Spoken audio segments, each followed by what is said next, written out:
show the instability.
Sure.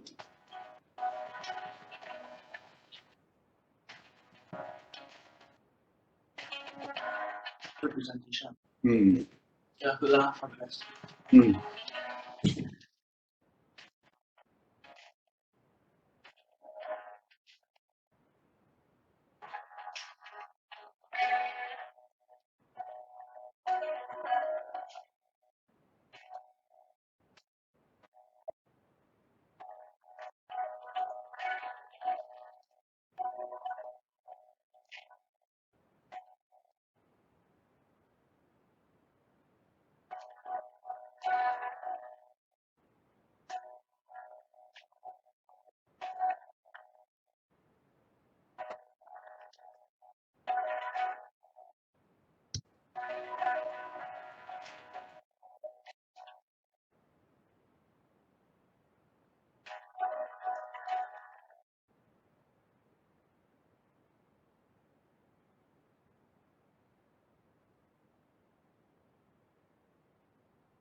Dr. Ng, Dr. Yao, Dr. Bancha, if you could please turn on your videos. Thank you very much.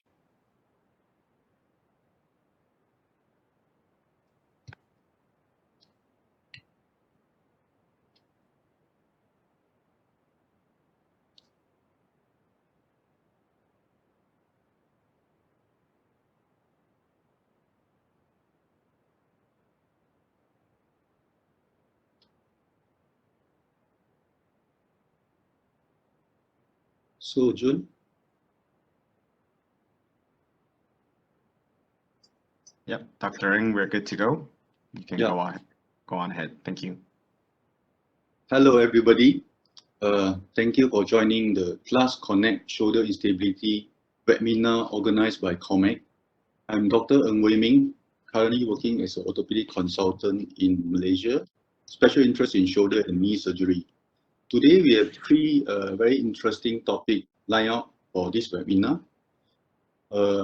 After the webinar, there will be 10 minutes of question and answer session. So for the participant or whoever want to ask any question, you can start to type up your question in the chat message box there. So we will try to answer your questions by the end of after we present, three of us present the talk. So I would like to introduce the other panelists on the board, Dr. Wai-Pan, professor from Hong Kong University. He's going to he's going to share with us a talk of the arthroscopic Bankart repair. And the Dr. Bancha, the last speaker, will talk about shoulder instability in elderly. So without any delay, I will proceed with my first talk first. Fracture dislocation with a large bony fragment from glenoid using arthroscopy ankle suture repair.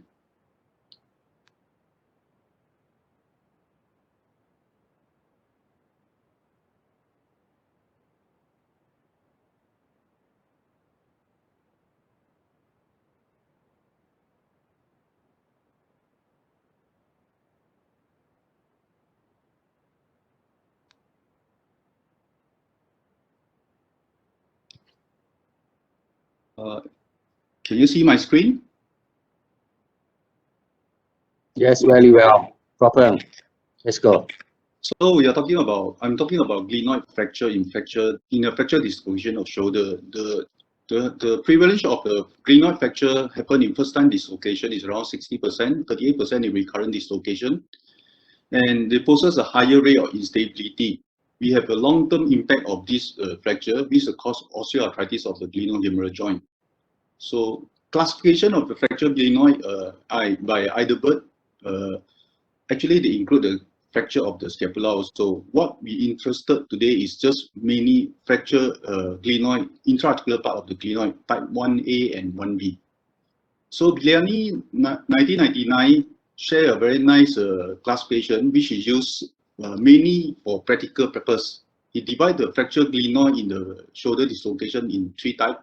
Group 1 with the avulsion fracture, group 2 with the avulsion fracture and also the rupture of the capsule labium complex, where the bony avulsion heal mean more medially and inferiorly. We all group 3 that's divided to A and B, depend on the glenoid bone loss, whether it's more than 25% or less than 25%.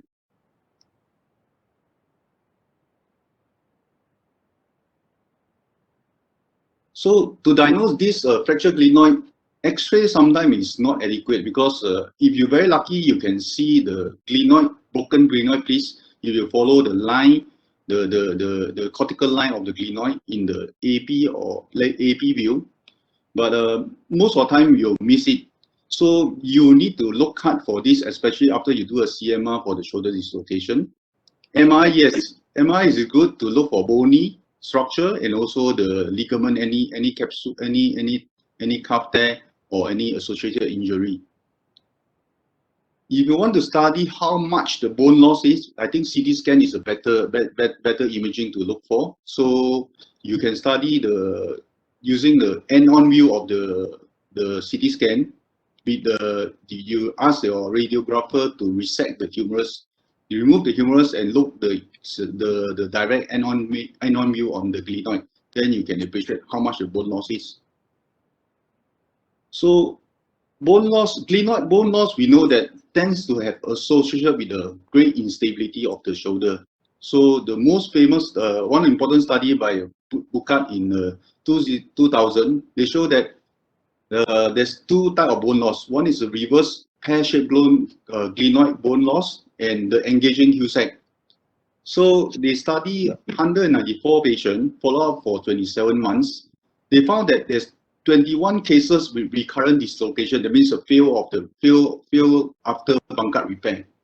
And they further analyzed among the 21 cases of recurrent dislocation, 14 cases, 64% actually have a critical bone loss either on the glenoid side or on the heel side, whereas only 4% failure of the Bankart repair if there's no bone loss. This shows that with bone loss, there's a lot of stability despite you do a repair.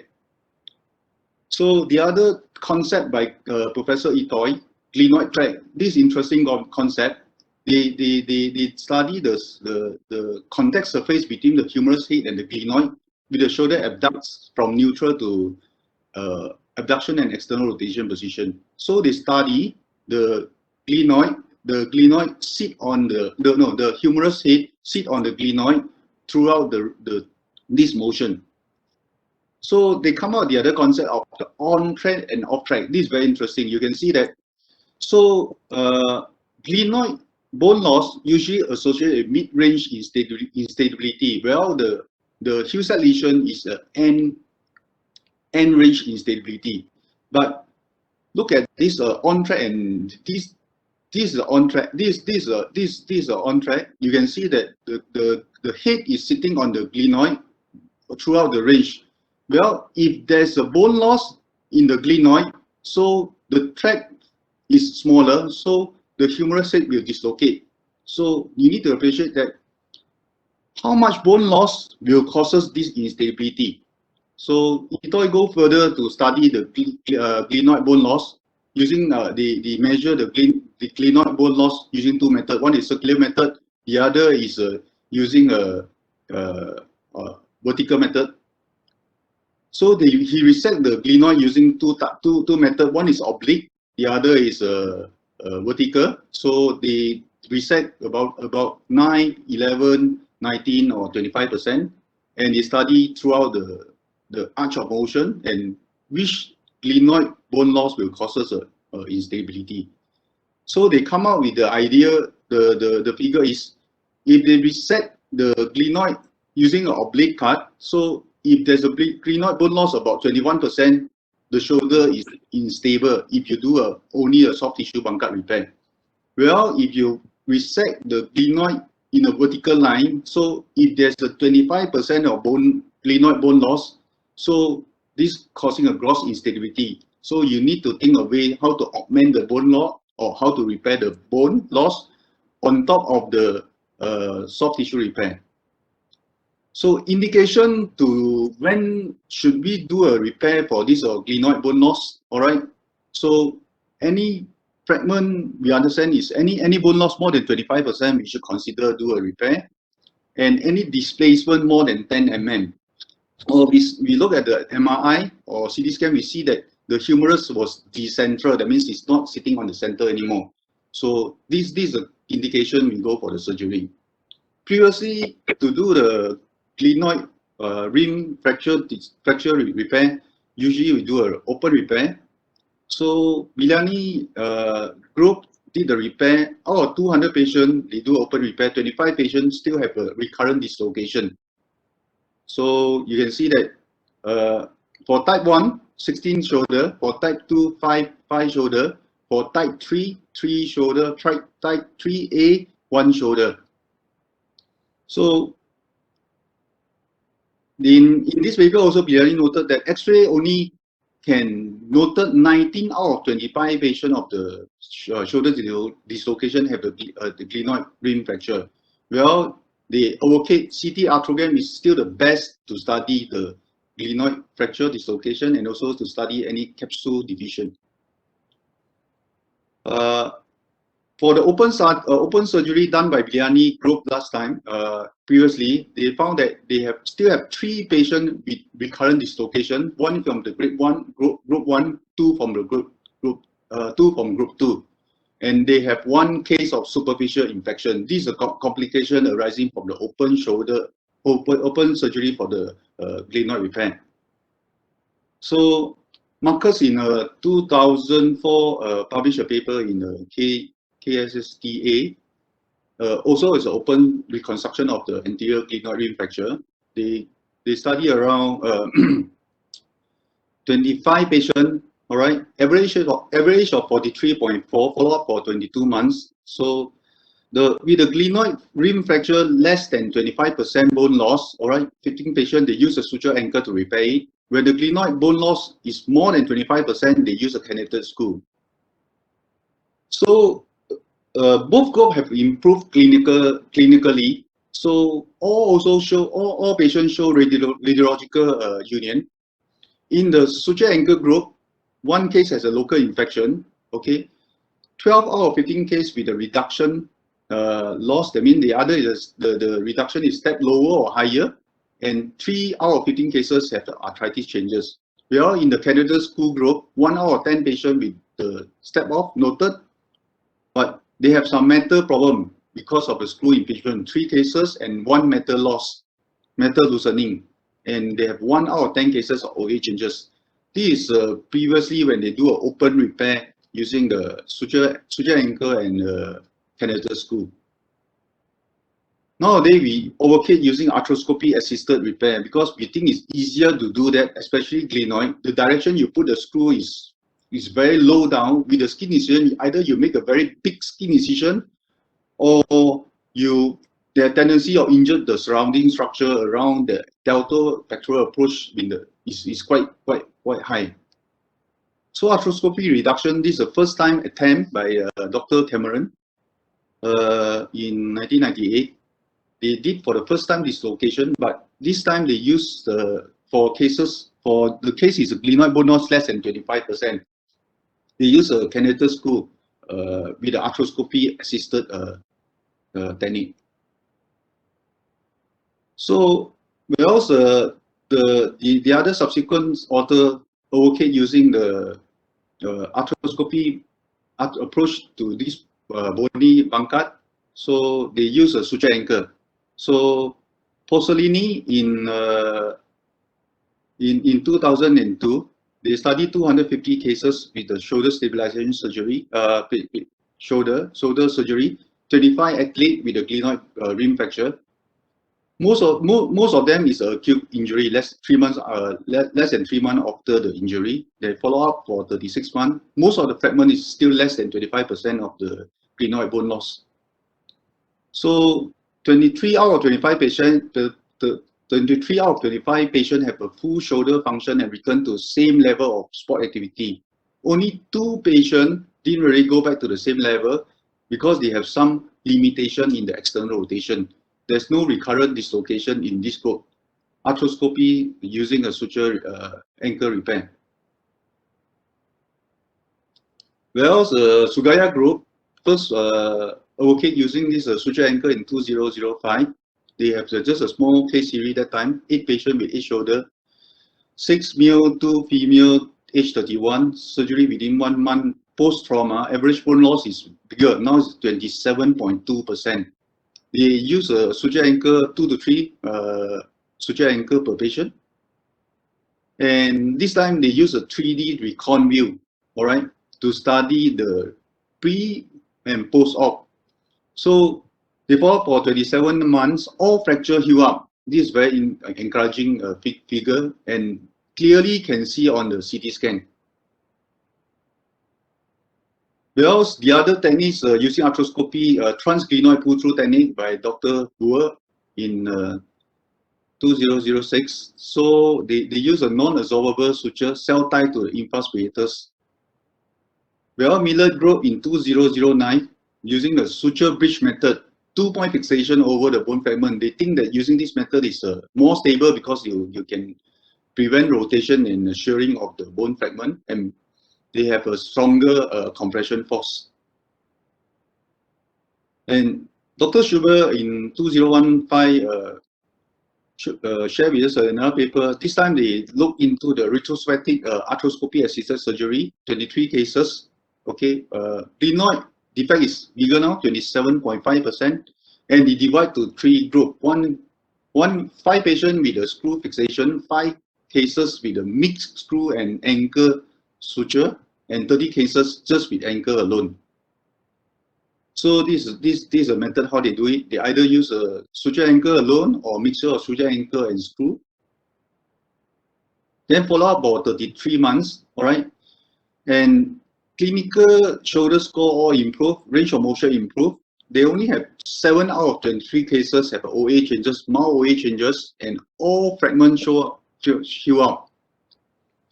But there's no correlation between the step off and the osteoarthritis. And again, they point out that there's no surgical complication using this arthroscopic glenoid repair.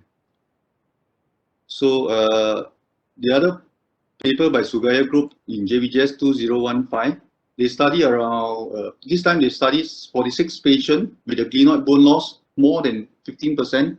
So they managed to get 38 patient follow-up. So their repair method is quite interesting. So in this group, you can see that initially the bone fragment is attached lower down and more medially. So with excessive mobilization, they can bring the bone fragment, okay, more superiorly and laterally. And this group, they use at least 4 to 5 suture anchor to repair back the bone loss. By the end of the repair, you can see from the bone fragment in the lower inferior part, they manage to bring to superior and laterally.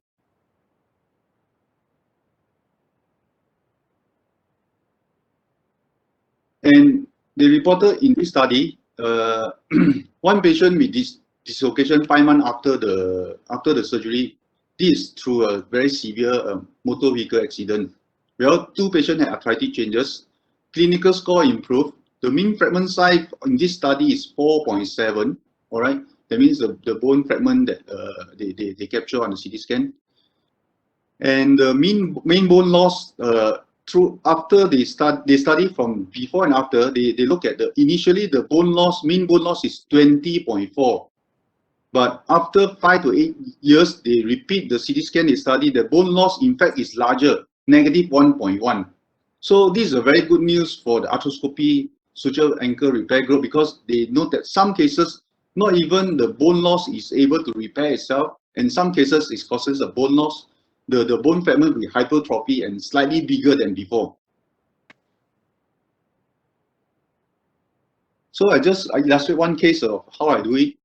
I have this 31 years old man, right hand dominant, okay, fell down from the staircase on April, fell backward and direct impact on the left shoulder. He have anterior dislocation of the shoulder. After CMR noted there's a small glenoid rim fracture. There's no Hussack lesion noted. So this is a CT scan. You can see that this bone loss, I think, is less than 25%, but it's still considered huge. So MRI, you can clearly show that there's a bony fracture of the glenoid. There's no cuff injury or slap lesion. So arthroscopy view, first you go in, you need to clean out. No, not to worry. They need to clean out the blood clot. Use a shaver. So, and slowly use a probe or use a switching stick. Slowly mobilize the fracture. You should be able to mobilize the fracture back, reduce it in the normal space, in the normal place. So because this is a very fresh fracture. So this arthroscopy view, you can see that the bony fragment usually is still attached to the labium and the capsule, so no issue, it won't be a loose piece.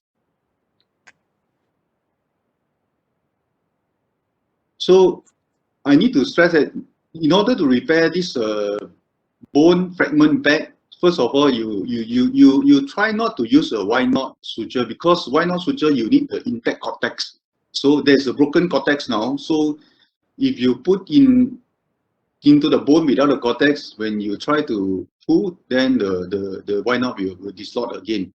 So it's better use a hard anchor. So I use this press FT anchor. So I use 3, 1 in the bottom, 1 in the top, and 1 circlage around the bone. You can't pierce the bone because you need a very strong device. I use the spectrum tool to just circlage around the bone, then tie it down. So this is the end repair. You can see that there's some cartilage loss, but the bone is you can fix back using the suture, and it's quite stable. So post-op regime, I usually put the patient on the shoulder sling for 6 weeks, pendular exercise for the first 2 weeks, gradually abduct the shoulder. So my aim is to achieve 90 degree of abduction and flexion in first 6 weeks, then neutral external rotation. Limit the external rotation is very important, and only achieve full abduction and flexion in 12 weeks. Only after 12 weeks, I will ask the patient to do more external rotation and in an abduction position. So patient may be able to go back to the sport in the 6 months.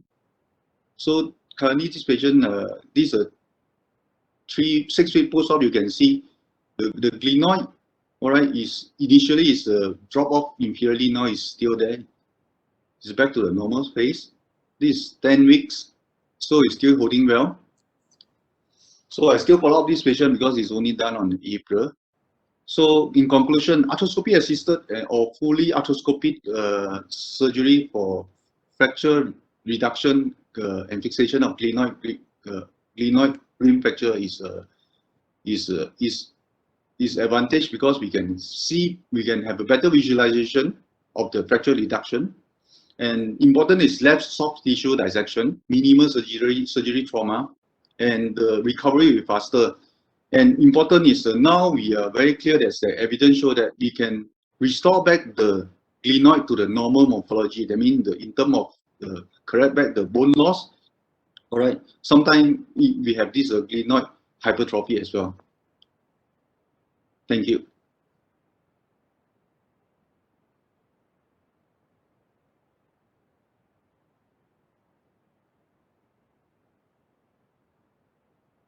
Okay, so thank you for the listening to my talk. Now I move on to introduce Dr. Peter Yao to present his talk on the arthroscopy Bankart repair. Thank you, Dr. P. I'm Peter. I come from Hong Kong. A very good morning, good afternoon, or maybe even good evening to everybody attending this COMAC Congress. So I'm given an easy job today talking about arthroscopic Bankart repair. What I'm going to discuss with you will be some background information, what is my treatment protocol, how I do it, and some of the reflection of after doing this surgery for so many years and possible modification. So let's begin. For the management of anterior shoulder dislocation, we all understand there are two peaks in the presentation at the first time dislocation. One is the young age group at the 10, 20 to 30 years old. One is the not so young, 60 to 70 years old. For the young age group, it's mainly a soft tissue problem, a Bankart or plus or minus slab, which is mainly the labrum. Sometimes they can have significant bony issue, and the main problem is recurrent shoulder dislocation with some pain. But for the not so young patient, their soft tissue lesion usually is rotator cuff problem. There may be also biceps tendon rupture. So the more significant problem they present after shoulder dislocation is pain, weakness, pseudoarthrosis, and sometimes even Popeye sign. But if there is significant bony problem, they will also present with recurrent dislocation. So for me, I would divide the case into first time and recurrent. For the first time dislocation, because from the literature, I know that young guys, they are active and they are prone to have recurrent dislocation, at least 80% or even more. I nearly always recommend surgery for those below 40 years old. But for recurrent shoulder dislocation, we know that they nearly all go into a repeated third, fourth, or even fifth time. I would recommend surgery for all the patients. The only exception probably is those habitual dislocator. And for the first time dislocation, the most important thing for me to differentiate is whether there's a fracture or no fracture. For a fracture, of course, they need to be fixed, no matter it's on the glenoid or greater tuberosity, which has been we are taught about by Dr. already. For those no fracture, the most important thing for me is whether they are young or they are not so young. Sorry that the computer gets locked a little bit, is so a little bit delay. You can see the not so young who are mainly the rotator cuff problem. Bancha will probably tell you how to manage it. For me, for a young patient, then we'll do a Bankart repair. If it's a recurrent shoulder dislocation, once again, the dividing line is the glenoid bone loss. If it's a significant glenoid bone loss, then I will do something bone block procedure, both for the young and the older age group patient. But if it's less than 20% for the young patient, I will do a Bankart repair. So during for the workup of the surgery for the young patient, the most important thing for me is an X-ray showing a dislocated shoulder, confirming the direction of dislocation and whether I suspect associated fracture. If possible, I like to do a CT with a 3D reconstruction, especially an end-on view of the glenoid, so that I can assess the exact bone loss. And MRI, I think it is good to have it, but not and must, especially if I don't suspect that there is concomitant rotator cuff pathology. And for the young patient, from this paper, we noted that the most important lesion for the anterior shoulder dislocation at the first time is IGHL lesion. The anterior band of inferior glenohumeral ligament complex, 100% is ruptured. 97% is at the labral capsular attachment, the so-called Bankart lesion. 1% go to the Hegel, the humeral avulsion, the other 1% is the mixed substance. The other common pathology is the Hill-Sachs lesion. For the Hegel lesion, although it's good to use an MRI, but if intraoperatively, what you need to do is you put a 70-degree arthroscope and go to anterior S and look up, then you will be able to find it. As mentioned, the other lesion is the bony, 90% with the Hill-Sachs and 22% go to the glenoid rim fracture. The glenoid rim fracture has already been covered by Dr. and I will not talk about it now. So it's logical that as a majority of the Bankart lesion is present, so the treatment is a Bankart repair. And for those with significant Hill-Sachs lesion, we may consider doing a Rempersar procedure. So the important question in an anterior shoulder dislocation, especially first time, is to do or not to do. So the classical wisdom of long-operative treatment mainly is because not all patients develop recurrent shoulder dislocation. However, we all understand that patients younger than 22 years old are likely to develop shoulder dislocation. So I must admit that I'm on the foresight, especially subsequent randomized studies showed that, of course, a repair after the dislocation will lead to much less dislocation or subluxation as compared with the long-operative group. But the advantage is not only to this, even for the non-dislocator, that means those without dislocation, a Bankart repair will lead to a less apprehension as compared with the non-operative group. This leads to a better functional goal, no matter is at the short-term follow-up or mid-term follow-up at 10 years for the repair group, and higher patient satisfaction, and also more likelihood to return to the premorbid contact spot. So as a result, as I told you before, I will prefer an operative intervention if it's a patient younger than 20 years old. So the surgery that I would like to do in the past is a Bankart repair plus more Rempersar procedure. So the goal of the surgery of the Bankart repair is to repair the Bankart lesion back to the surface of the glenoid by arthroscopic means, and hence restoring the bumper effect of the anterior-inferior glenoid labrum. And also, we also want to retention the anterior capsulolabral complex by adequate capsulorrhaphy. So this is the cornerstone of the modern shoulder stabilization surgery. With this Bankart repair alone, the recurrence rate is shown to less than 10%. So you can do this in a lateral position, or you can do this in a big chair position. And for my friend Bancha, I know that he do it in a modified supine position. I personally prefer the lateral simply because it requires less manpower in the theater. And for the Bankart repair, I usually first put my arthroscope in the posterior portal and the initial viewing portal.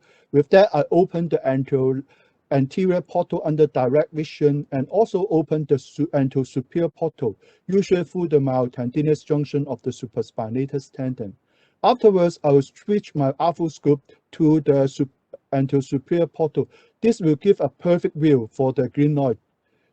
Then we will want to repair. When we look at the glenoid from a top down, so the inferior aspect, that means the most lower part of the glenoid is the 6 o'clock position, and the most anterior is the 3 o'clock position. With Bankart repair, we want to put at least 3 anchors inside the bone of the glenoid. We typically put at the 5 o'clock, 4 o'clock, and 3 o'clock position. It's shown by literature that 3 anchor is important to retain the stability for the patient. And this is how I do a Bankart repair. First, I will prepare it. You can see that this is a typical recurrent shoulder dislocation with loss of the bone of the anterior inferior aspect of the glenoid, and the Bankart lesion has healed in the neck instead of the usual position. So the first thing is we need to do adequate release so that we can bring this part back. The release typically will extend at least to the 5.5 o'clock and maybe even to the 6 o'clock, depending how much the Bankart lesion is. And then usually for the superior part, I will go to the 3 or maybe even 2, depending how much higher is extend. And then I will wrap the bone so that I make sure the glenoid neck is vascular. Afterwards, I will use an arthroscopic röntgen to remove the cartilage on the surface so that I can mark the 3, 4, 5 o'clock position that I want. So afterwards, I will try to take up the Bankart lesion to see whether it can go up to the desired position or not. Afterwards, the repair usually start at the 5 o'clock or 5.5 o'clock position. A useful trick is put the guard at that position and lift it up. Then you can see how easy you can see the whole anterior inferior aspect. The use of curved flexible suture anchor like the Y-1.8 is very user friendly. It helps you to go to the good trajectory without much difficulty. I like to use a small anchor, the 1.8, which is double loaded. But in this video, this is taken more than 10 years ago. I use a smaller anchor, which is only single load. But nowadays, I change it to double load. And then afterwards, I will put it up, and then I will take the suture to the posterior portal to facilitate further arrangement. So in the old day, after this step, I would like to pass the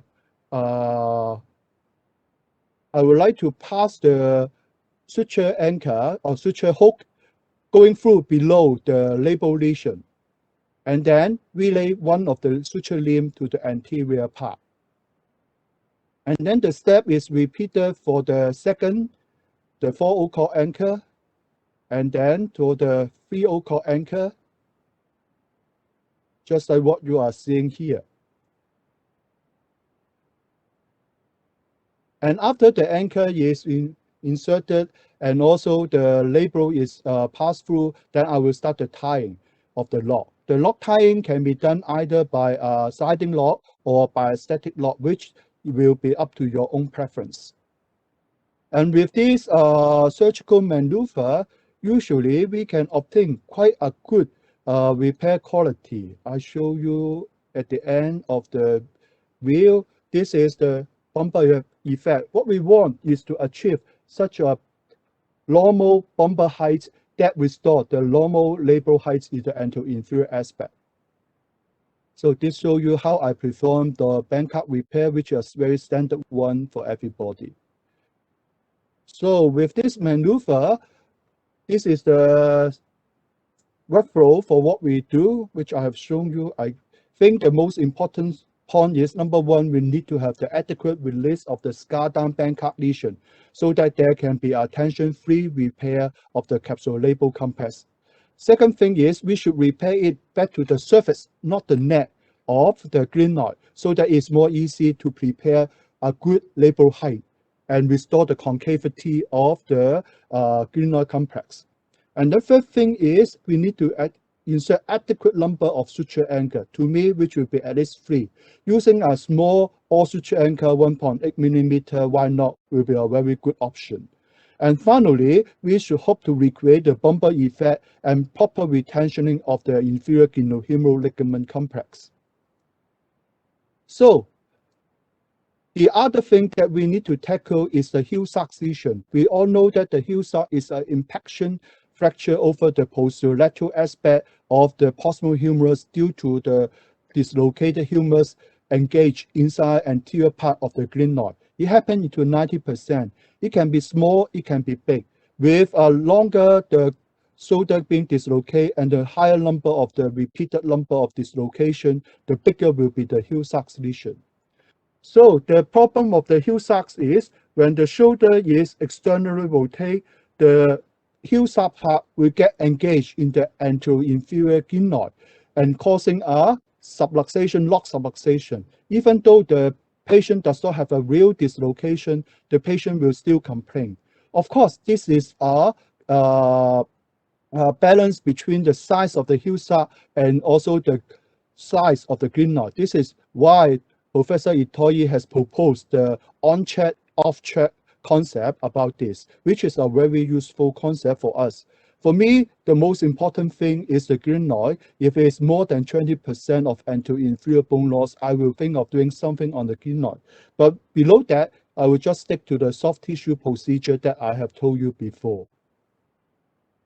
So, the goal of the Rampensage procedure is to convert the Hill-Sachs lesion from an intra-articular structure to an extra-articular structure by tenodesis of the infraspinatus or capsulodesis of the posterior capsule, so that this Hill-Sachs will be covered up by the soft tissue and they can no longer go into the joints. And this is the way that I do it. Typically, I will first prepare the Bankart first, but I will not tie it. Then I will go to the Hill-Sachs. I will first open an accessory posterior portal, which is, which is directly at the site of the Hill-Sachs lesion. This accessory posterior portal help me to locate the Hill-Sachs lesion, make the debridement of the Hill-Sachs, and also insertion of anchor very easy.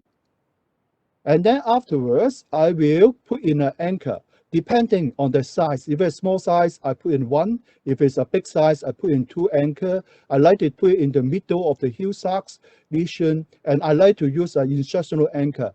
But the bone of this part can be quite strong. So as a result, I don't like the screw-in anchor. You can see I use a 2.8 millimeter all suture wire lock anchor here. But if it is a big Hill-Sachs lesion like the one that you see here, I would like to use two suture anchor to do a double pulley configuration. And then afterwards is the suture placement.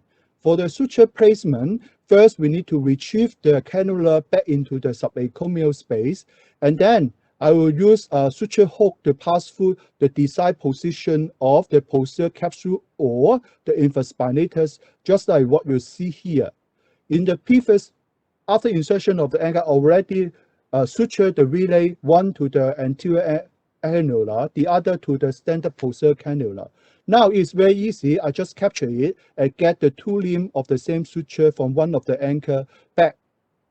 After finishing this job, I will use another suture hook to pierce through the corresponding position of the more superior part. And then once again, I will take another pair of suture. After the two suture is passed out, I will tie one of the limb from each suture anchor doing a double pulley. But I will not fully tie it because I will want to insert the other one. And then afterwards, I will pass through the capsule in the similar way, one for the inferior anchor, one for the superior anchor, and finally tie one limb. Then I will leave this there and finish my Bankart repair. Afterwards, after everything Bankart repair is done, then I will return back to the Rampensage and I will tie the double pulley in the subacromial space, and then the job is finished. So this is the rough flow of this Rampensage procedure. I would like to perform it before the Bankart repair. I will perform adequate preparation of the Hill-Sachs lesion because this is a biological procedure. I like to put one or two suture anchor on the Hill-Sachs lesion depending on the size. And I will pass the suture through the infraspinatus, sometimes also the posterior capsule. I will leave the suture untied and finish the Bankart repair before I return back. So on review of the result of this Rampensage procedure, actually is very encouraging in terms that the recurrent instability rate is only less than 6%. and 4% is a true recurrent dislocation, another 2% is a recurrent subluxation feeling. But despite of this good result in terms of the control of the recurrent dislocation, there is some downside about the ramp massage procedure, which is stiffness. Actually, after the ramp massage procedure, a majority of patients will experience some loss of external rotation, which is around 5 degrees in average. And in some extreme case, there can be quite a lot, which is uncommon. And there is significant loss in one of the two papers that is report can be up to 30 to 40 degrees. But the main limitation of the ramp massage is the external rotation. It seems not too much affect the other, the forward flexion, the abduction, the internal rotation. But if this patient is need to do some high activity, sport activity like the picture, they may experience some problem, simply because some of these patients will experience posterior shoulder pain during forceful motion of the external rotation, and this may make them difficult in returning to the activity. So, as I mentioned, the role of the surgery of the Bankart and the ramp massage is to decrease the recurrent dislocation rate. For the Bankart repair, as I mentioned before, the goal is to restore the bumper effect and to retention the anterocapsular complex. Actually, there are two parts of this surgery. One part is the label repair, to repair the bumper height. The other part is to retention the IGHL, which is mainly by capsulography. I don't know whether you have this feeling. I have a feeling that when I perform this surgery, majority is very good. But sometimes when I put too much attention on the label repair, creating a very good label height, I will miss the part on the retention. The capsulography may not be good. On the other hand, if I put too much attention on the capsulography, then the label height, especially over the anterior aspect, is not as good as I want. I always is finding how to balance this seesaw in good enough. And on top of this, for the patient with a big heel sacs, they need to do a ramp massage procedure. I also find loss of the external rotation is a worry for me. So as a result, I think whether I can improve this. And in the recent few years, I try to change a little bit my procedure by separating the label repair and the capsular plication into two parts. First, the double low suture anchor, because we have two sutures for the same anchor. Actually, I can designate one suture for the repair, the other suture for the capsulography. I will show you the workflow here. So this is a small Bankart lesion. To be honest, no matter what you do, it will be good looking. But anyway, I just use this as a demonstration because this is one of the earliest things that I do. Similar to before, we'll prepare the 3, 4, 5 O-cord position. In the 5 O-cord, we'll insert a double loaded anchor, the suture put to the posterior limb. And the suture pass here, I just focus on the labrum and capture a good label tissue. And then 3 out of the 4 limbs of the suture will be taken through the label pass to the anterior portal. Afterwards, you can see the capsule is quite lax here. Then I will put a tension suture on the capsule, usually a number 2 high strength suture. And then I will take both the limb of the tension suture to the anterior portal, as you can see here. Using the 2 limbs of the suture anchor by a modified SMC lock, I will do a capsulography.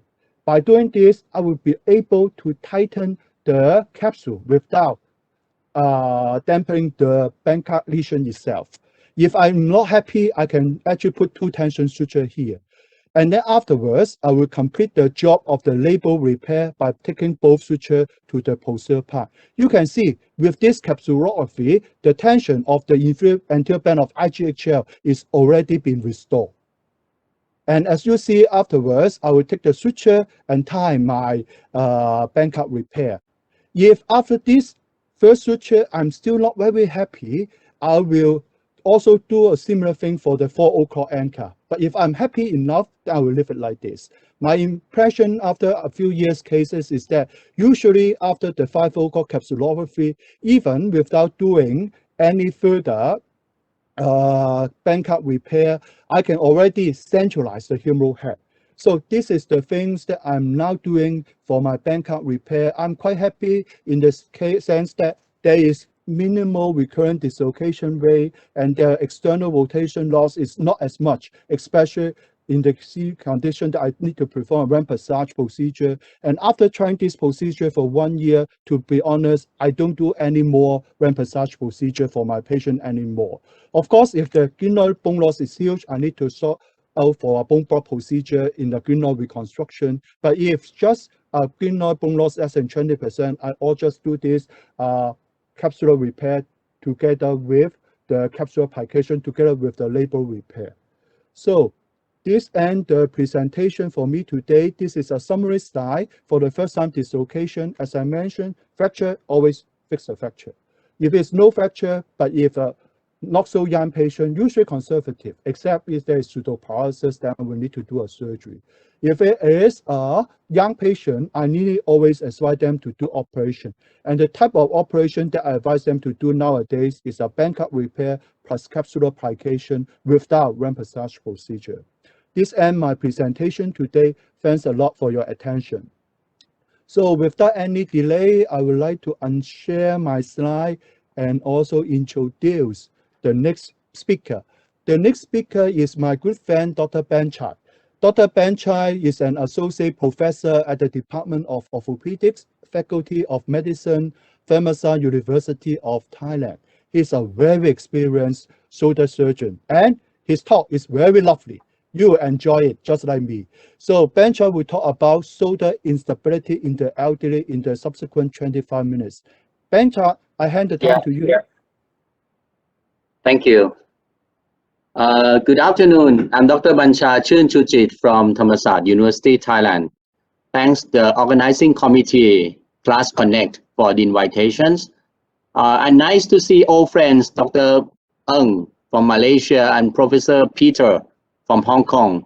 And also thanks for my 6 fellow from this preparation of the talk. So for the shoulder dislocation in elderly, why is this important to talk about the shoulder instability in elderly? The answer is because the shoulders in the young and the elderly are not the same. In elderly, the mechanism, pathology, and line of management are totally different from the young. So dislocation in elderly may associated with cuff tear, large bone defect because of the osteoporotic bone. TT fracture is more common in elderly. Nerve injury also common in elderly, which are totally different from the young.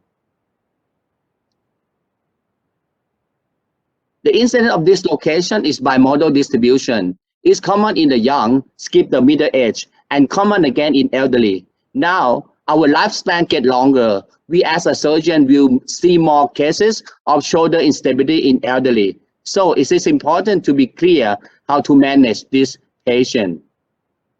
The recurrent rate and pathology of the dislocation is different.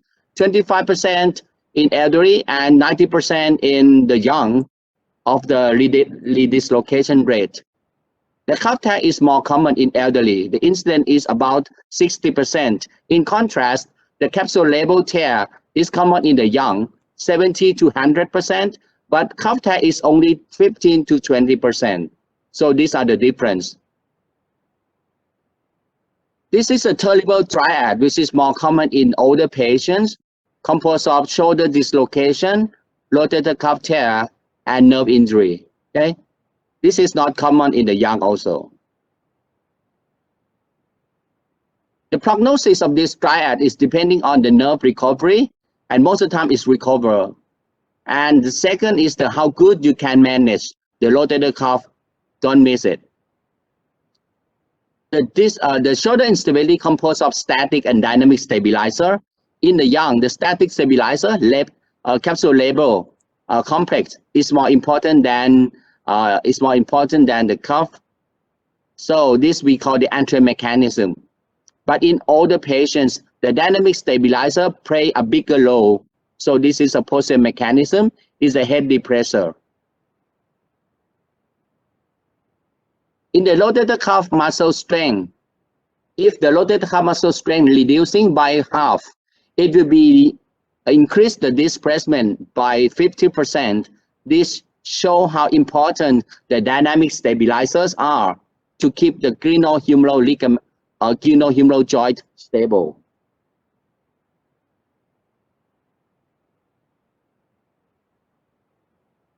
About the mechanism of injury.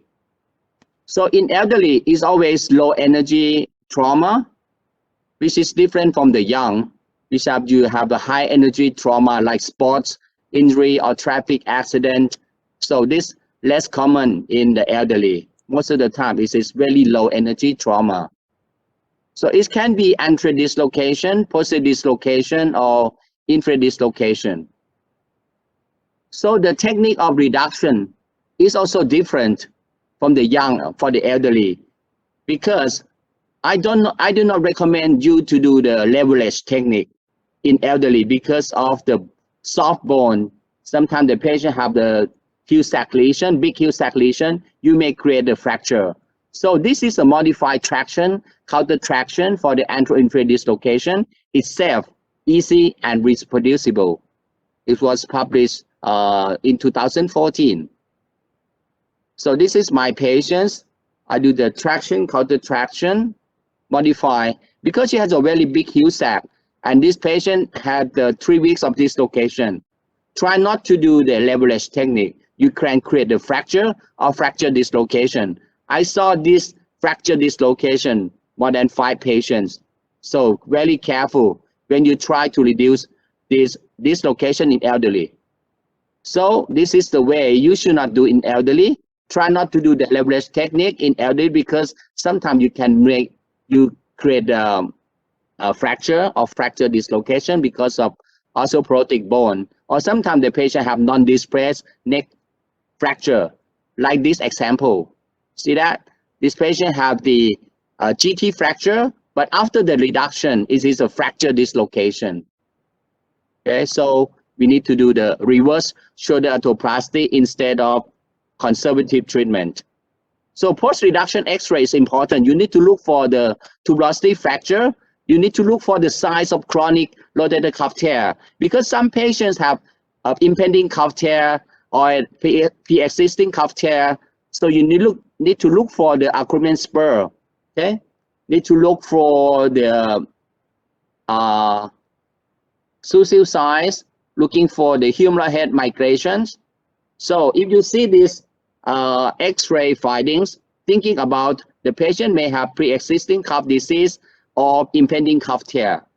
So don't forget to look at the tuberosity, right? This patient have the displaced tuberosity fracture.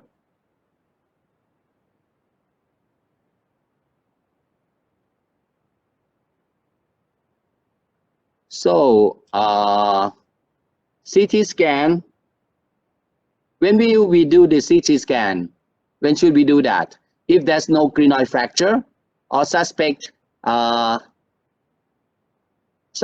head split fracture, to calculate the amount of bone loss, or in some patients that have persistent dislocation, we want to see the degree of bone defects. So the CT scan will be useful.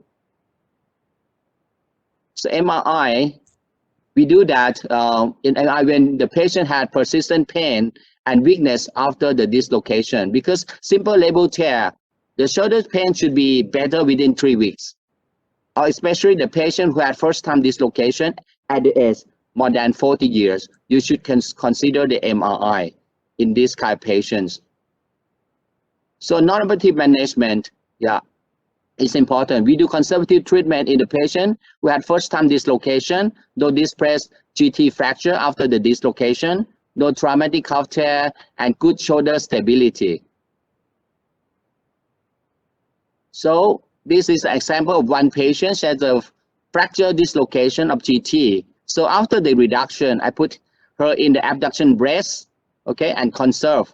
So I think it's important to put the patient in abduction, external rotation, and exercise the deltoid. Otherwise, the fracture will be displaced postero superior. So that's why we need to put the patient in abduction, external rotation. And this is the result. I saw many young surgeons do a lot of GT surgery because they treat it conservatively in the wrong way, okay? So you do it the right way, the patient will have good result like this. Okay, this is 4 months after the conservative treatment. So weakness after the reduction, why you should think about because of calf tear or not. The patient would have painful pseudoparalysis, or because of the nerve injury, axillary nerve or brachial plexus injury, that may have painless pseudoparalysis. Like the first patient have the massive calf tear, the second patient have the axillary nerve palsy, and the third patient is a brachial plexus injury. So this is the incidence of nerve injury in shoulder dislocation. Axillary nerve is most common, 86%, suprascapular nerve 30%, and musculocutaneous nerve about 24%. So this nerve complication is about 5 to 55% in all dislocation. Even low energy trauma can create the brachial plexus injury in elderly. 13 to 80% require surgery if there's no sign of recovery within 3 to 6 months. The most common tear pattern is a posterior superior tear.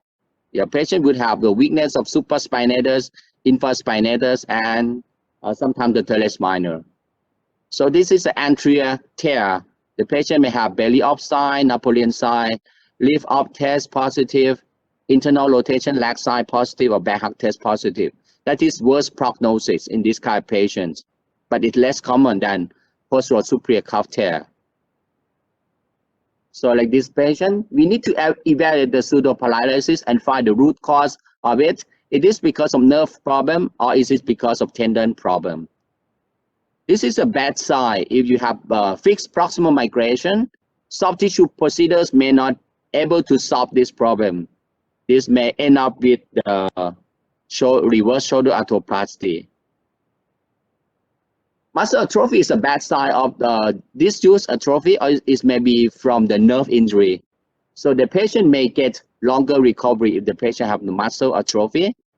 So this is the treatment algorithm. You should looking for the pathology. Is it just the capsulolabral tear, or is it the capsulolabral tear together with the calf tear? Is it repairable calf or repairable labrum or not? Is there any arthritic change or bone loss? Is there any severe lock dislocation?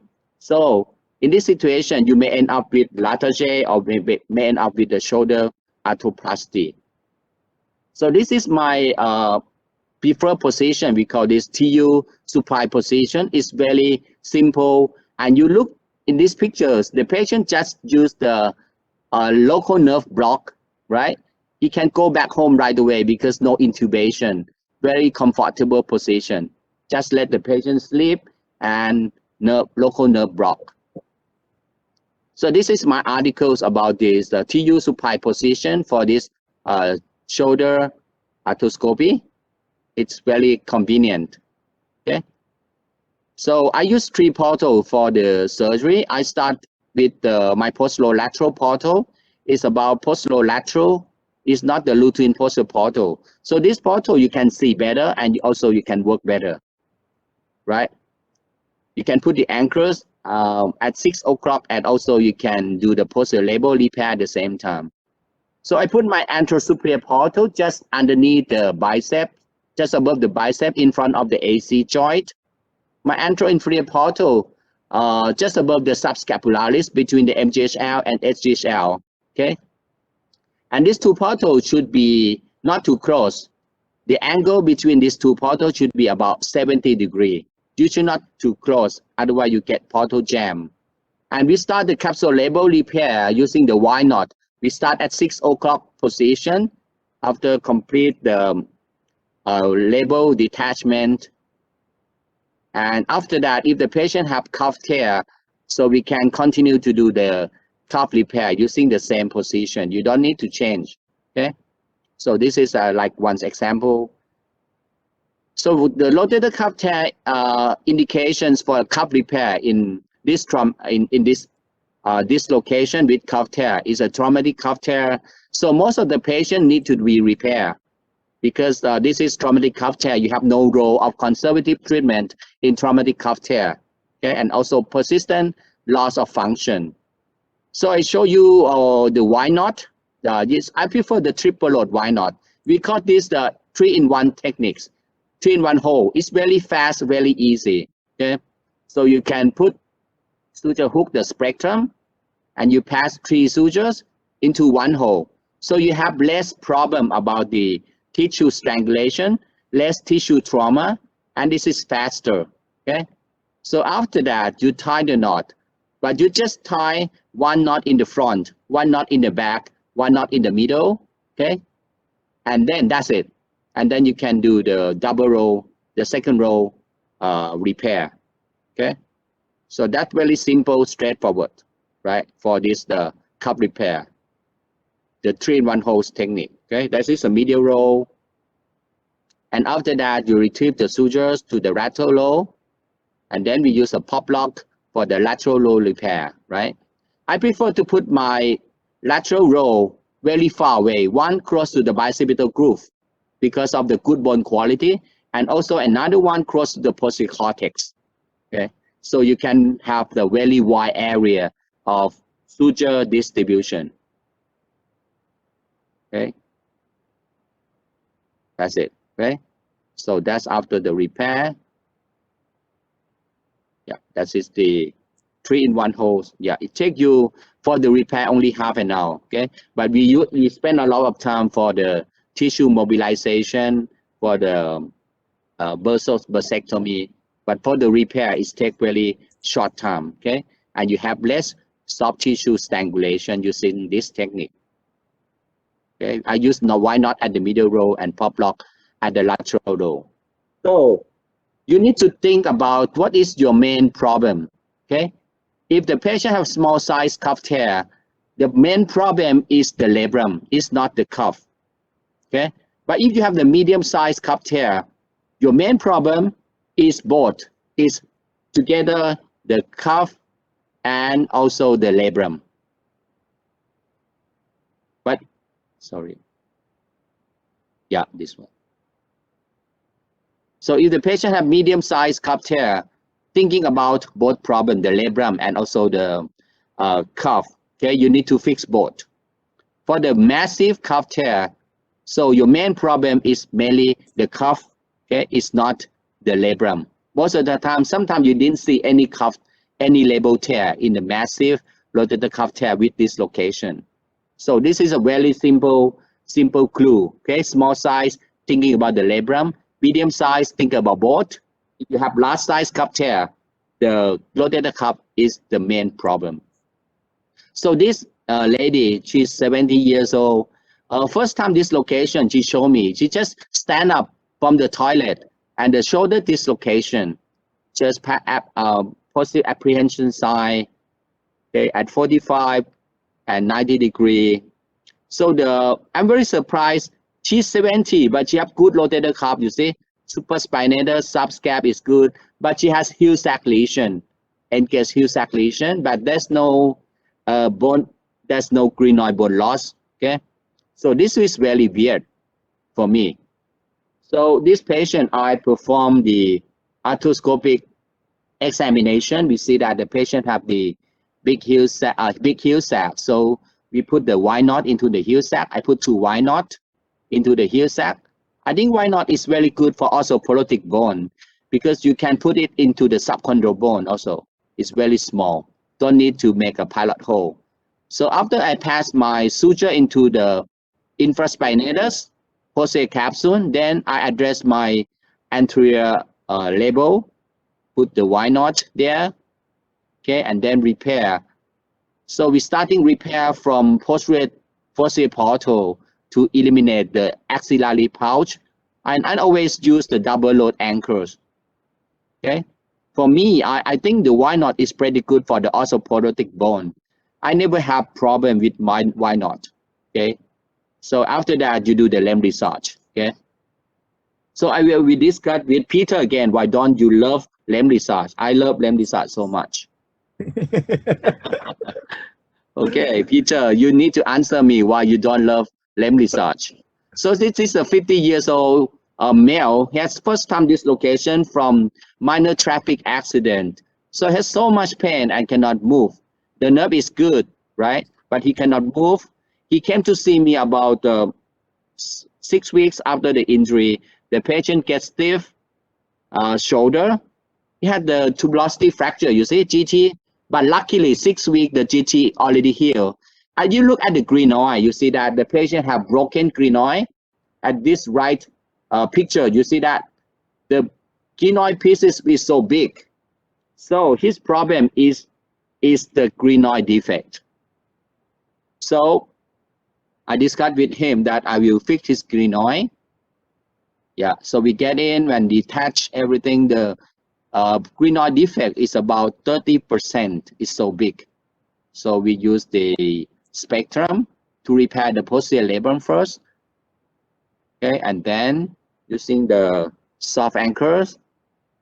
Okay, you see that we can repair this bone. I prefer to do this way using the soft anchor. Yeah, and then you can reduce this big piece of bone. You see that it's very big. But don't worry, I don't like double row because it's too complicated. I use this single row, make a big bite. Don't worry that it will overhang because the head will mold this fragment to flat. I never have the problem with this overhanging because after you release the traction, the head will mold this fragment nicely.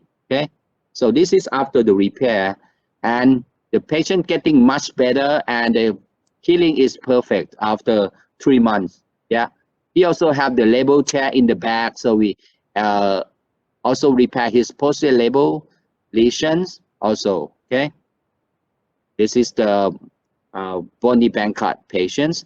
This patient, she had dislocation, but she has the medium-sized cup tear. So when you see the medium-sized cup tear, thinking about labral tear also, right? Like I show you in the algorithm. So she has a 4-time dislocation. From the MRI, we can see that the patient have a medium-sized cup tear. There's a heel sac lesion also. When we get in, we found that the patient have labral tear, right? So in this situation, you need to address both the labral pathology and cup pathology. Okay, so I always repair from the back, repair the labrum.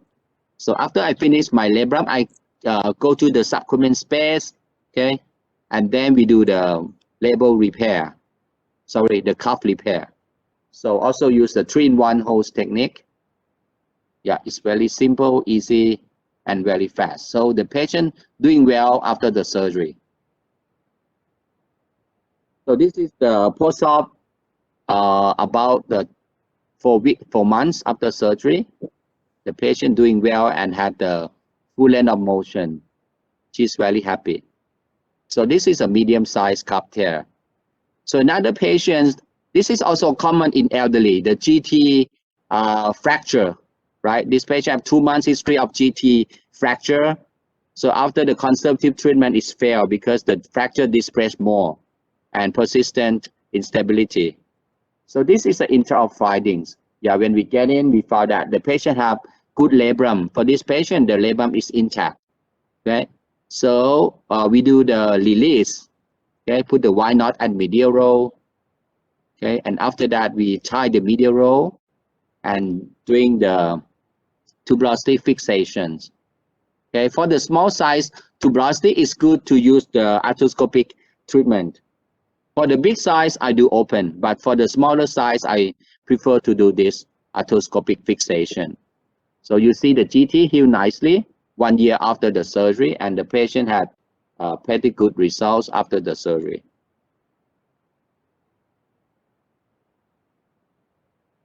So the next patient, he's the very active marathon runner. So he has accident. So he's at Thailand. So he has accident during the games. He during the game, there's some traffic accident.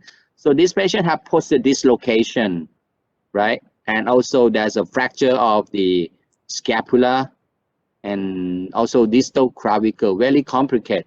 So I get in, I fix the bone first. I fix the AC joint and fix the scapula of the patients. And then we get in to do the arthroscopic posterior capsule labral repair. Okay. So this is the labral repair. The patient have torn labrum and also extending to the biceps. So that is after the label repair. Yeah, here's some bony fracture also, right? After the fixations, this is about 1 year post-op. The patient have pretty good motions. So I removed the hook plate already, it's healed nicely. And the patient motion is pretty good. So now he can go back to the games again, right? And here's some nerve injury also at the beginning, but the nerve come back after the surgery.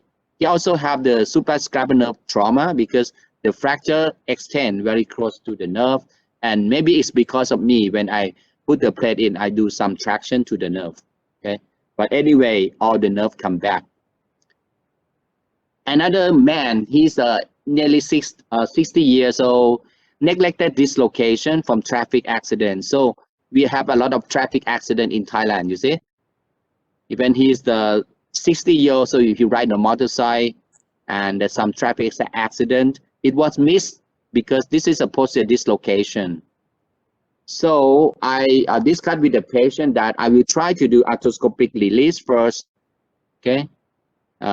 We get in the joint and try to release the rotator interval and slowly external rotate. And finally, we can reduce the head back. Then we do the McLaughlin procedure, put the suture anchor at the defect and repair the subscap back.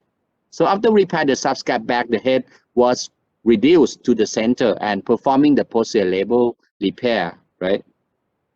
So this is a films after the surgery and the patient getting much better. This is a few weeks after the surgery. Now the patient not come back to see me. So in Thailand, if the patient not come back to see you, that means he's good.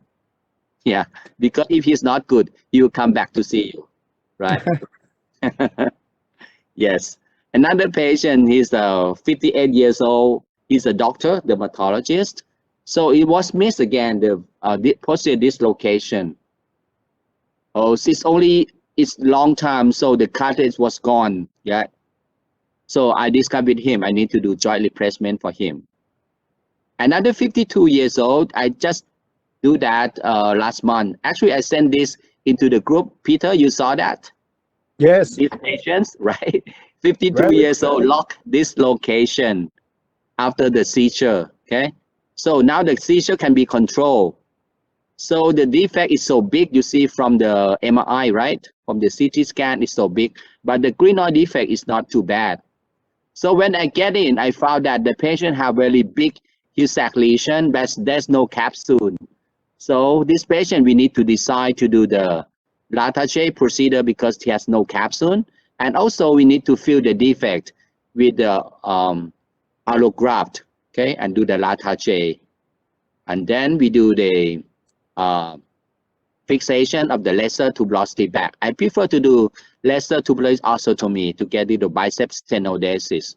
So the shoulder getting stable, okay? And the patient now is getting better after the surgery. And this is a films after surgery. Yeah, it looked nice. So another patient, 76 years old. We have a lot of elderly dislocation and different scenarios. This one, minor fall and misdiagnosed 3 months. Oh, no, 4 months after the fall. So the patient came to see me. I say she's 67, 76. So reverse should be the solution for her, okay? Because she have torn everything, rotator cuff, okay? But this patient also have nerve injury at the beginning. I discussed with the patient that I will try this because even you have nerve injury, the nerve always come back, right? So luckily the nerve come back, right? He's happy after surgery and have good motions and function after the surgery. But this patient, 23 years old, same neglected dislocation, same scenario. Yeah, but this is about 6 months after the injury. So I discussed with him that I will try to do the same way. Okay, you have the fracture dislocation, but you also have nerve injury. So after the surgery, the patient doing well, but he come back to see me with this. You see that the muscle atrophic change and the nerve is not coming back. So this patient had the dislocation again because of the bad nerve. So I revised that again, put a bigger spacer, and he come back again and again. And finally, this patient got the heterotopic ossification. Yeah, so now he's not come back to see me because he's good, but he cannot live up, but the shoulder is stable now. You can see that there's some heterotopic ossifications. So now the shoulder, but the nerve finally is not coming back. So take home message for this elderly dislocation. Shoulder dislocation in elderly is not the same like in the young. The soft tissue dynamic stabilizer are more important, and the rotator cuff is commonly torn and must be repaired. Even in the emergency department, the reduction must be done carefully to avoid the fracture during the reduction. Often combined label, capsular, and cuff repair is needed to have a good motion and function. If it cannot be repaired, that is the option of the replacement. Thank you.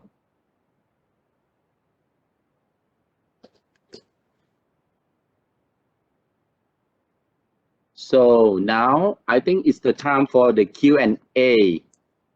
Prof. Ng and Peter, Yes. is Yes. there any I don't question see from any on the screen. participants? I don't see any. Yeah. Probably they're sleeping.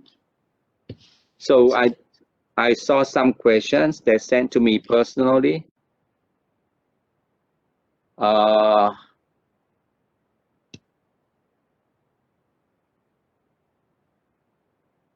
So about the LEM research, Peter, some audience they asking about the LEM research.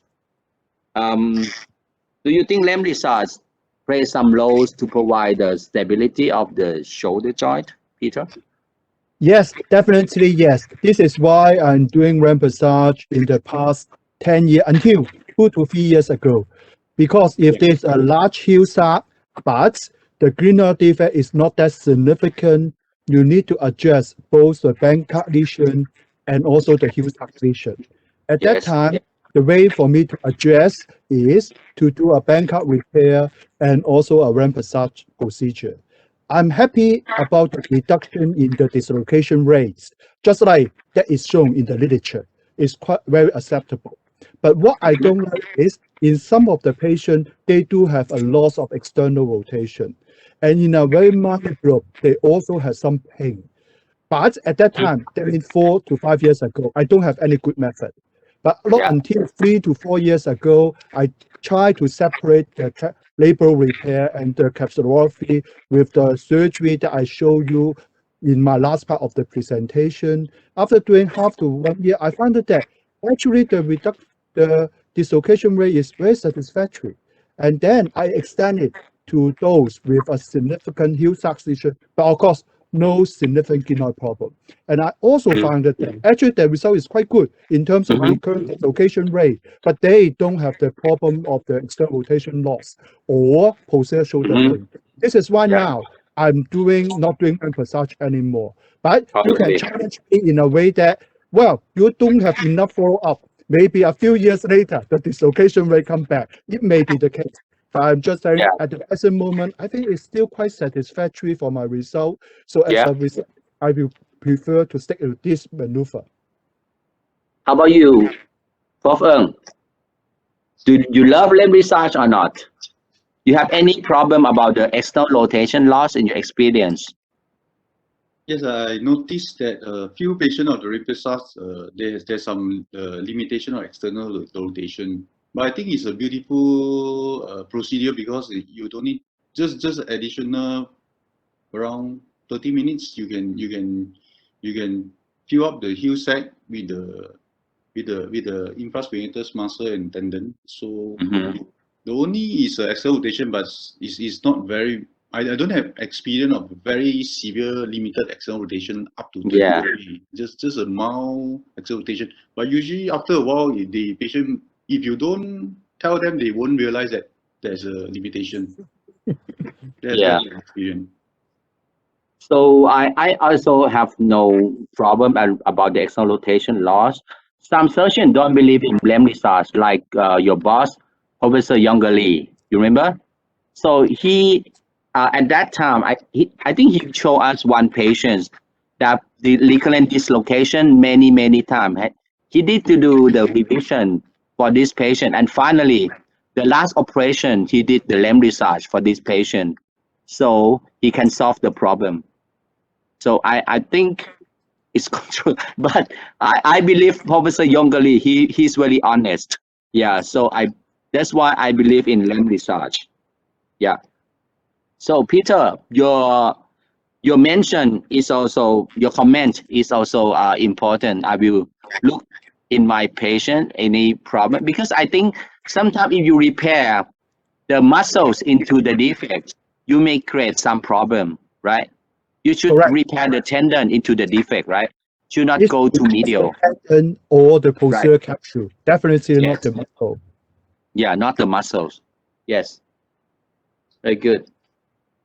So that's some Q&A for Professor Ng.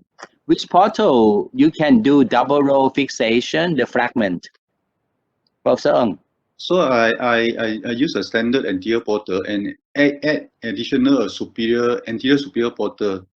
Mm-hmm. So to hold the fragment, then after that I will put the suture and tie it. For the second question, reduction of bony fragment usually is not an issue because you do it fairly early. Usually you need to do it before 3 months, most of literature, but usually I do it within 1 month or 2 weeks.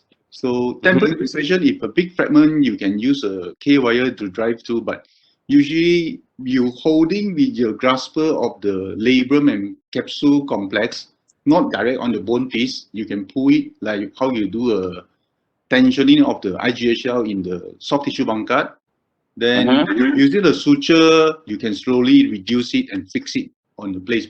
Of course, may not be 100% edge to edge the fixation of the fracture, but you can bring it back to the defect and fill it up with the bone and also the capsule labrum complex.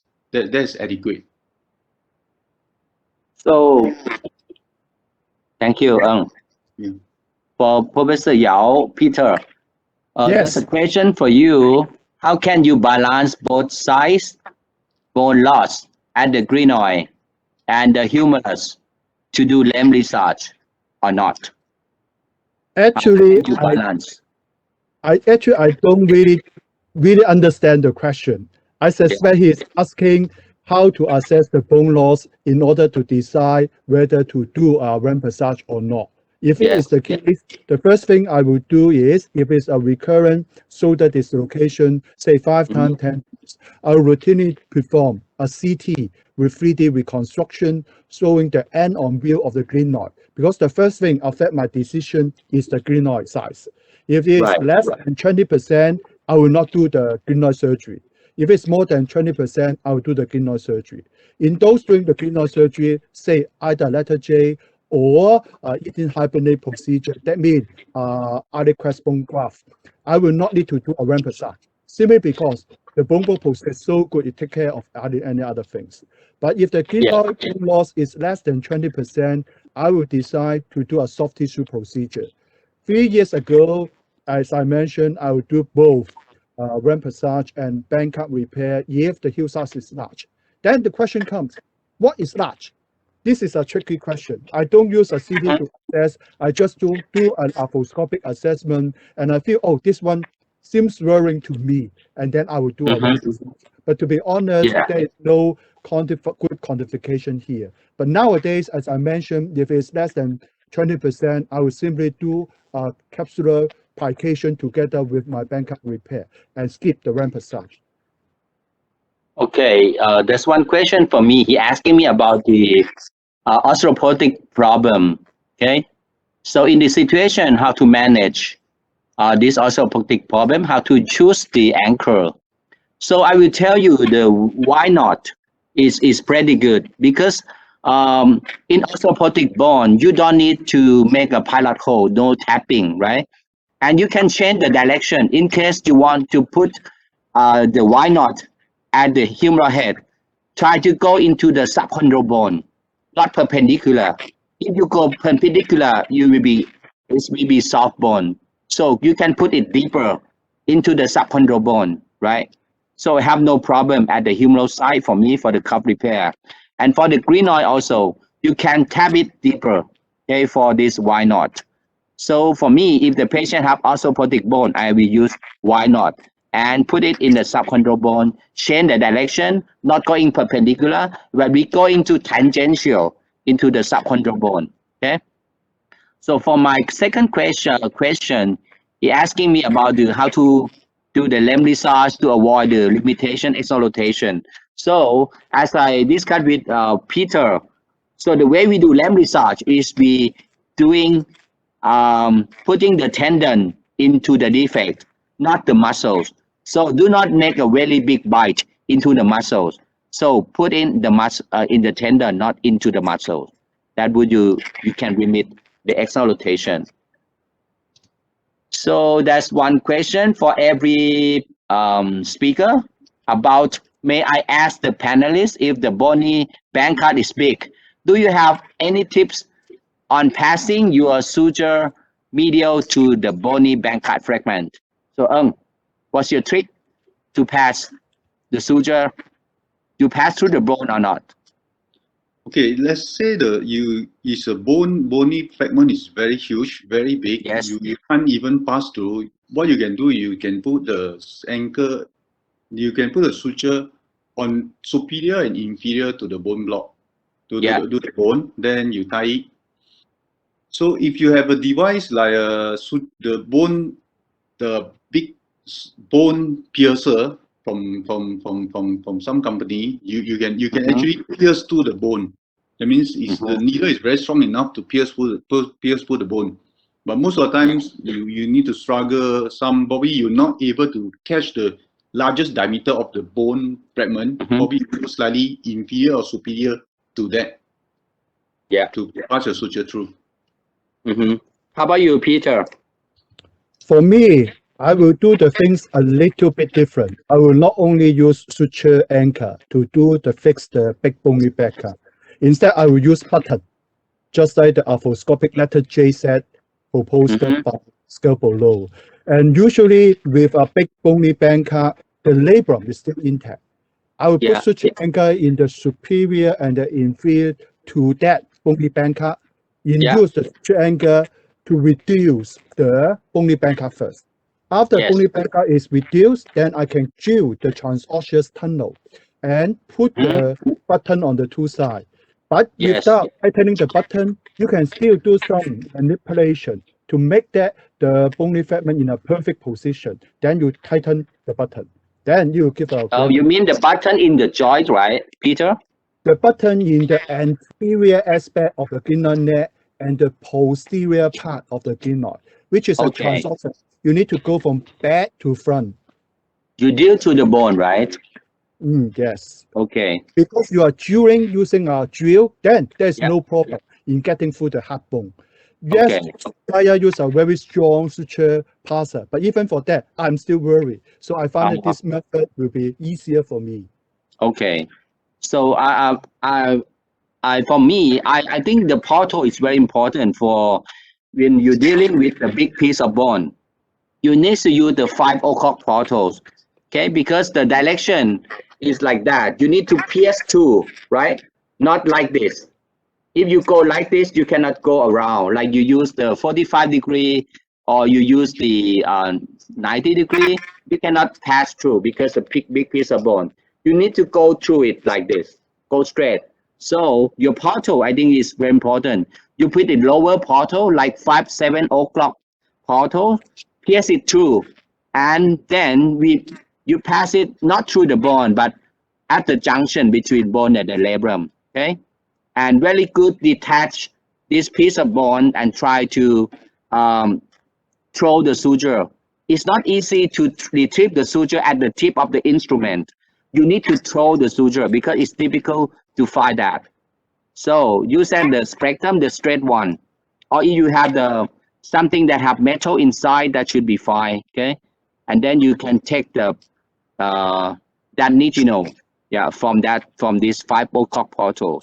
And I agree with Peter. We need to go above and below the piece of bone because the bone is always like this, right? This is the bone is like this. So in the top and the bottom, the piece of bone is small, but in the middle it's big. So try to catch the above and lower first, okay, to reduce it. I agree with Peter about this point. Okay, there's another questions about the in limb research. Better doing not tying after the Bankart repair or before? I do it after the Bankart repair. How about you, Peter? Also, after the Bankart repair. Okay, second question. In athletes with shoulder instability, with shoulder instability, which indication for surgery during the season or wait out season? In season or wait for out season? I will advise to wait out season because obviously after surgery we want to protect and let the repair tissue to heal. It takes time, not so fast. So in this case, wait out for season will be better. How about you, Pavan? Yeah, I agree because I only allow the athlete back to the sport probably around 6 months after the repair, so definitely it's not during the season. Okay. Any more questions?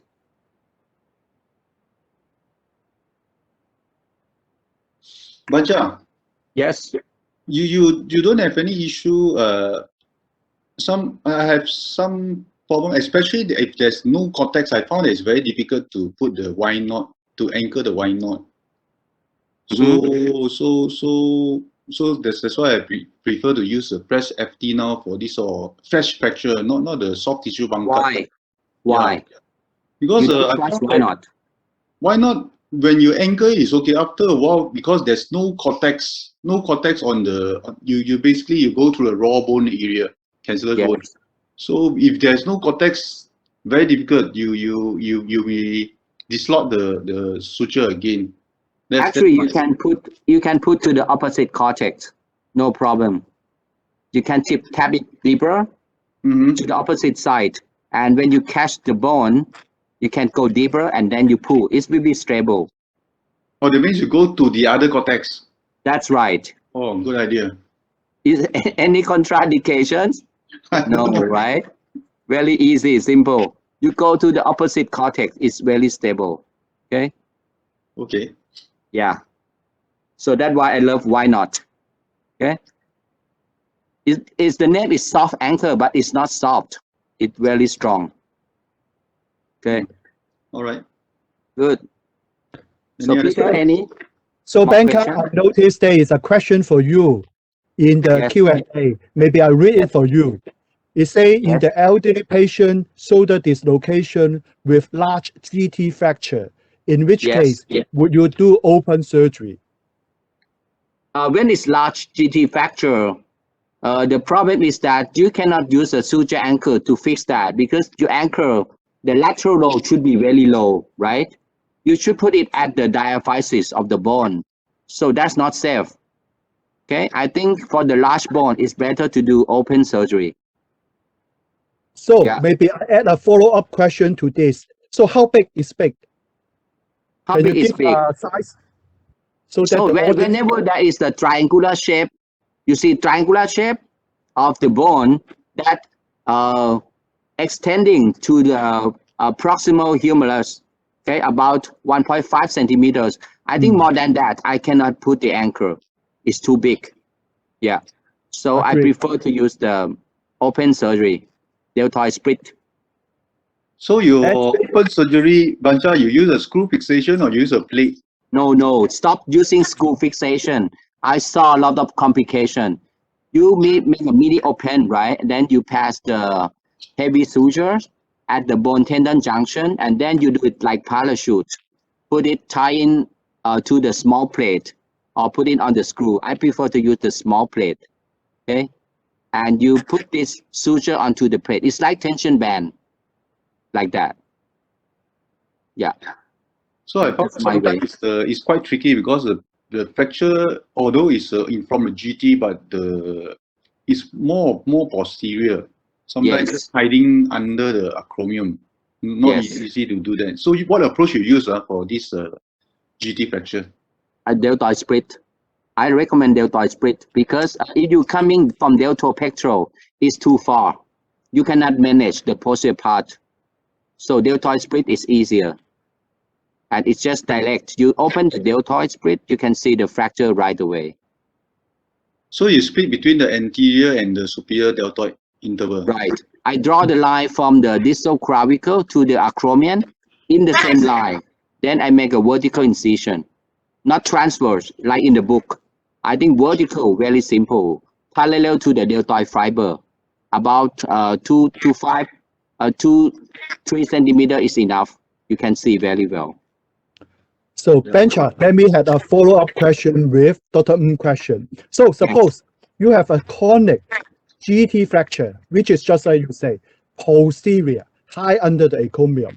You use a split delta approach. What is the trick for you to release it and get it to the front? So in case we have a lot of neglected GT avulsion. So first I will do arthroscopic release because from open surgery you cannot release very well. So for arthroscopic release, you can release very nice, right? You can release the collacohumeral ligament. You can release the fragment very nice, okay? And after that, you judge again. You need to, can you do it arthroscopically or can you do it open? But most of the neglected GT is always small, in my experience. It's never big because that big piece cannot go upward, cannot go that far. Okay? It's always small. So in the neglected GT fracture, it's always small piece. So I think nearly 90% of my cases, I do arthroscopic surgery for this neglected GT, this fracture. Sometimes it spreads very far. Bancha, is there any occasion that you found after the release, this neglected malunited GT still cannot be get back to the anatomical position? What will you do? I have one patient that I cannot reduce it back because of the chronic. That patient also have done some plate fixation, a lot of scar tissues. So finally, we need to do reverse for him. Yeah, in that patient. Yeah. Agree. Okay, Yeah. Bancha, I also see some more question in the Q&A. Yeah. Maybe I read out for all of us. The question is, if an elderly patient, example, age 60, had their first episode of dislocation at a much younger age, example 20 years ago. That means in between there is 40 years. Is there any difference in the management compared to when the first dislocation just happened at the age of 60? That means the first scenario is a repeated dislocation, but the first time is at 40 years ago. Then now 60 old, that is okay. The second scenario is the first dislocation is at the 60 years old. Do you have any difference in the management? Yes. Me first. Yes, Bancha, go first. So most of the dislocation, you need to ask when is the first dislocation. So we have many patients that dislocation when he was 20, okay, and he has recurrent dislocation, and sometimes the dislocation stop for many years, and he come back again at 60 and recurrent dislocation. So this patient, we have no cuff tear. In my experience, no cuff tear at all. If they had dislocation first time in the young, okay? So this patient, I will do arthroscopic, label repair, intraarticular is mainly. But first time dislocation in elderly, in 60 years, so you have higher chance of cuff tear, up to 60% from the incidence. So that's my experience. But Bancha, may I have a follow-up question on this? Will there be any rule for long operative treatment in these two scenarios? That means you don't do surgery, just rehabilitation. Just rehabilitation. Yeah, we need to discuss with the patient that he can modify his activity and he can stop this dislocation by rehabilitation, exercise, and modify his activity. So I think surgery or not, it depends on the patient.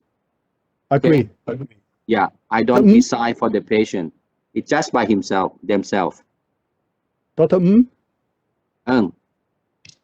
So I agree partly with Bancha. The thing is, if you have a first dislocation younger age and subsequent dislocation at the older age, around 40, 60 years old, probably it's just a straightforward dislocation with some labrum injury.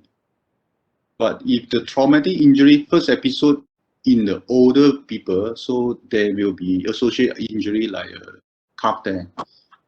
So my experience is this sort of patient with the first time dislocation elderly with the calf tear and the labrum tear. So if there's no bony Bankart or heel sag, probably this sort of case I just go ahead and do some cup repair. I think after the cup repair, the shoulder will be stiff enough and dislocation usually is not an issue. That's my personal experience. I'm not sure how's Bancha after he do the instability and also the cup repair. Yeah. Is there any stiffness, any severe stiffness in this organ patient? No. It tends to dislocate again. It's not stiff. So it depends if the patient have the medium-sized tear. I always repair both because they always have labral tear together with the cuff tear. But for the massive tear, rarely I didn't see the labral pathology. So just the cup surgery is enough for this massive tear. You agree? Yeah, I agree with that. If there's a massive cuff tear, usually the labrum usually is not a big issue. Usually I don't bother to repair. I just do a cup repair. Right. For me, I would do the things a little bit differently. Yes. Actually, I would treat both groups as the same. For a patient coming to me, 60 years old, first time dislocation, I always treat him conservatively, especially he does not have any other symptom. Because I noted that from the literature, the recurrent dislocation rate is well below 15%. But in case he has persistent pain, then rehabilitation first. Fail the rehabilitation, I will do an MRI.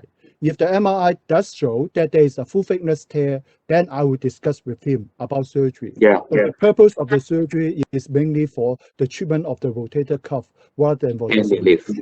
Yeah, so this is my usual approach. Do you inject the steroid in this traumatic cuff tear in case the patient come to see you with pain and stiffness? To be honest, I don't do this. I don't do this. You don't do that. How about you, Ng? No, with the traumatic injury, I won't put the steroid inside. I won't put steroid. Yeah.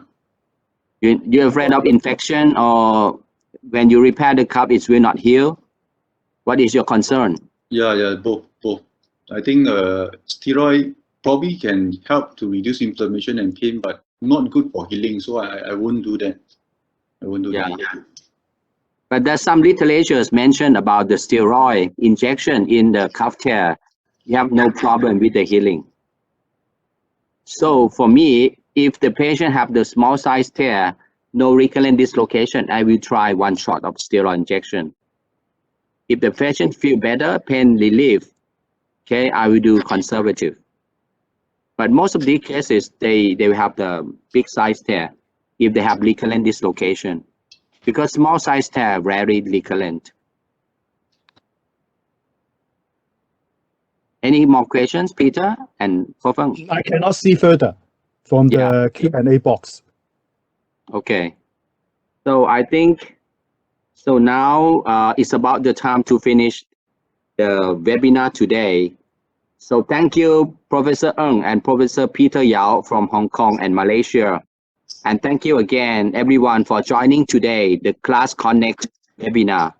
Shoulder Instability webinar Connect has many more webinars in the store in 2021. So please wait for upcoming events, okay, everyone, and stay safe and healthy. Okay. See you. Bye-bye. See you. Peter and Bye. Bye. everyone. Bye. Bye.